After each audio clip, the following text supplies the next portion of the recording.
Di sini sekarang udah dikembangkan berbagai disiplin ilmu. Nah saudara, sekarang juga karena tidak ada arahan moral, proses belajar itu abal-abal. Tahu, asal lulus. Ada yang beli bahkan ijazah. Ada yang palsu ijazah.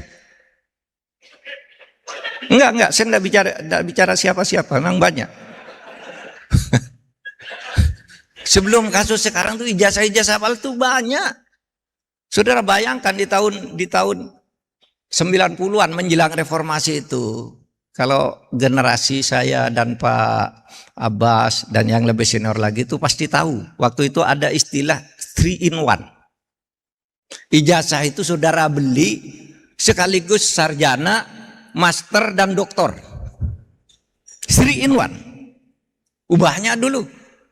Di Amerika banyak orang menyebut mendirikan universitas lalu ditawarkan ke politisi-politisi Indonesia.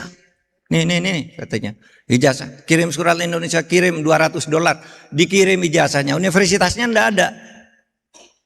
Dipakailah itu.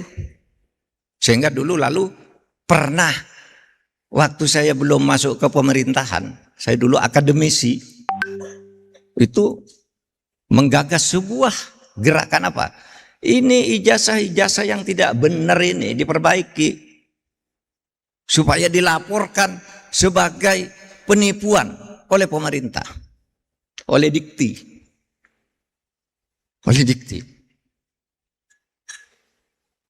Karena itu, Anda mau beli master, beli apa? Apalagi kalau orang sudah menjadi pejabat, kalau tidak ada gelarnya itu kayak tidak pantas gitu lalu beli. Sehingga saya pernah ketemu Pak Yusuf Kala itu. Itu gimana tuh katanya. Saya datang ke suatu daerah. Ada seorang ketua DPRD. Terus ketika diperkenalkan mau sambutan itu dia disebut doktor. Itu dulu teman sekolah sekalian enggak pernah sekolah doktor, sekolah SMA aja jelek. Kok tiba doktor gitu sudah jadi ketua DPRD. Dari mana? Nah, waktu saya bikin gerakan di tahun 96 itu, saya datang ke Dikti, saya datang ke Menteri, Pak ini ijazah-ijazah yang merusak.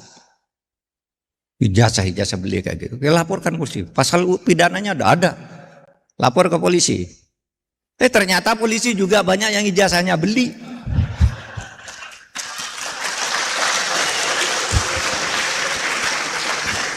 Waktu itu loh. Sekarang udah pada pensiun. Kan tahun 96 saya katakan. Ada di sekolah di sini, sekolah di sini, sekolah sini. Bertugas di sana 4 tahun di sini dapat 4 gelar. Dalam waktu 3 tahun bertugas di mana? Gimana orang bisa sambil bertugas lalu mendapat 4 gelar kesarjanaan? Nah, saudara, itu yang kemudian menghilangkan integritas keilmuan itu.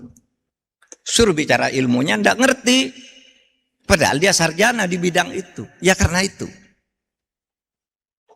Proses pendidikan yang abal-abal itu. Ini yang harus diperbaiki, terutama suntikan integritas moral, etika. Bagaimana cara orang itu menggunakan gelar? Bagaimana cara memperoleh gelar? Itu melalui proses-proses yang berkeadaban. Gitu. Nah, saudara sekalian, ya, itu akibat apa? Akibat apa itu semua terjadi?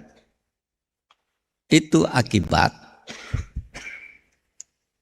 kritiknya Iwan Illich. Iwan Illich itu menulis buku di tahun 71, udah lama. Tapi buku ini menjadi menarik karena menggedor kita. Kata Iwan Illich itu menulis buku judulnya Deschooling Society. Membuat masyarakat bebas sekolah. Dia mengatakan gini, enggak usahlah sekolah-sekolah itu. Sekolah-sekolah itu hanya menciptakan kelas-kelas di dalam masyarakat dan menimbulkan penindasan baru. Ini kata Illich. Kenapa? Sekarang itu di mana-mana orang mau menjadi pejabat yang diukur ijazahnya bukan ilmunya. Kalau saudara lulus sarjana, masuk ke jadi ASN, apa? Golongan 3A. Meskipun saudara bodoh. Meskipun saudara ijazahnya beli, asal bisa dibuktikan ini saya ijazahnya. Belinya juga sah kok pakai kwitansi gitu. Misalnya. Apa? Oke, kamu sekarang sarjana teknik ya. Oke, golongan 3A di Subunit. Coba ada orang pinter sekali tapi tidak punya ijazah. Tidak bisa. Kok golongan 3A? Ijazahmu apa?